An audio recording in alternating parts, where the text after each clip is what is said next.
Hello, and welcome. Dear Dr. Shin Chu, thank you for your submission for the lovely, credible project that you're presenting for the amplifier. This is an initial review process for your submission that I am happy to conduct. And I would like you to know that I'm not based in your context. I'm based in Europe. And I have noted a few questions for the submission about the submission of the credible project. I know that it must be super difficult to submit something in 7-8 minutes to talk about the whole project and the idea and the process and the outcomes. But please take also this opportunity of me asking you questions coming from a different context as well to provide a sense for and space for further exploration and building understanding of what you do that is so important in different contexts in the world. So the title of the video of the presentation project is Digital Indigenous-Related Stories as Tools for Language and Cultural Learning. So from the title, I do not know what language, or is it just general idea of language and cultural learning. This is very, very general, but it can stay as it is as long as the video provides some more explanation. So at the moment, as you can see, I've opened the video on the stories, and my question is, where did the stories come from? It is not clear to me. So that's one thing. Another thing is, I understand, and from what I have seen in your recording, is that the stories are in English. So I would like to ask why, because I'm not familiar with the Orang Asli stories. I'm not familiar with this cultural context or language. So when you say Orang Asli stories, I don't know what you are referring to, because in Europe I've never heard this term. So I would, and audience from other contexts would probably appreciate a little bit of explanation as for what we are talking about exactly. So are the stories in English because the language of the indigenous people is no longer used? There are no speakers. There are only stories, legends of this culture. So is this culture real or not? Like, I don't know. But I would love to know. I would love to learn from your project.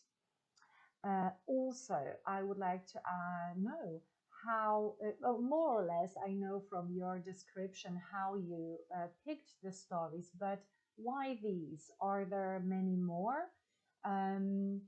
Also, I understand that you picked stories that were already written, or have you and your students written these stories? I would like maybe to have this explicitly stated in the video. Also, for the reason that even here you say that indigenous communities are often marginalized, with school materials largely reflecting dominant in English-speaking cultures. So school materials reflecting dominant English-speaking cultures. So I take it that this is what you are addressing as a weakness. But then again, I see from your video that this is exactly what you're doing in a sense, right? Because so you're talking about an indigenous culture, but you're doing it in English. So this I would like to maybe learn more about to understand better what you mean and what you do. The question related to the Oren Asli, not sure, culture, language, I don't know what this is because it doesn't say, is whether your university students were familiar with it or not. Was it new? Do you have any maybe community members from that culture? If this culture or people are still alive, I don't know. It would be lovely to say.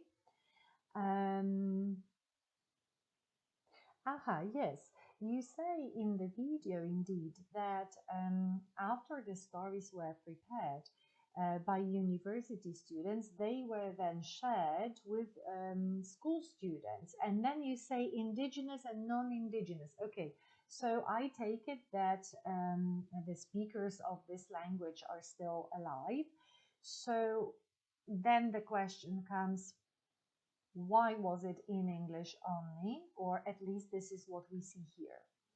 Um, so, um, what was the role also of the online facilitators that you had in the sessions at schools and storytellers in the online sessions? Who were these people? Were they representatives of the communities, of the indigenous people's communities?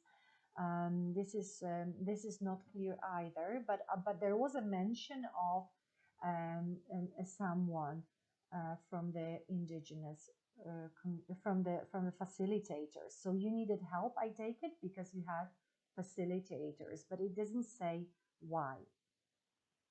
I would also like to refer to the reflection provided in the video. And this is what we can see now is from the undergraduate students. And obviously they say they benefited from the activity, and this is you can say typical in the sense that it's very well organized. We know this type of work with university students. We know how to more or less conduct such projects, and we know they are beneficial for the students. And also your students presented their work in an international forum, which for sure was beneficial for them. In the Credible project that Ahmar is talking about, it is important that the local community benefits from the project. So I understand you take a community as your university students in this case, but also I'm interested to learn how did the indigenous community benefit. And then there is feedback from students. One moment. From students saying that some words were too difficult for my pupils. So again, I'm not sure the words were in English or the words were in the indigenous language. I'm not sure. So this would need also explaining because it is important for how the project was conducted. So yeah, students rating, students from the school rating was presented as generally positive. And then, okay, here, one moment, I want to show this, yes. And then here you have statements, I don't know, it's the statements here. You have the statements here and showing students' feedback as generally positive. So I'm just wondering whether students, when they were rating, did they see these statements here that we see in the video exactly? So was this rating done in English? And I understand that the school language is English then, right? So the students are probably working in English at school. But also it's not too obvious in the context where I live. So maybe this should be emphasized as well. And then 2628, this one, okay. So here you say that 13% is here.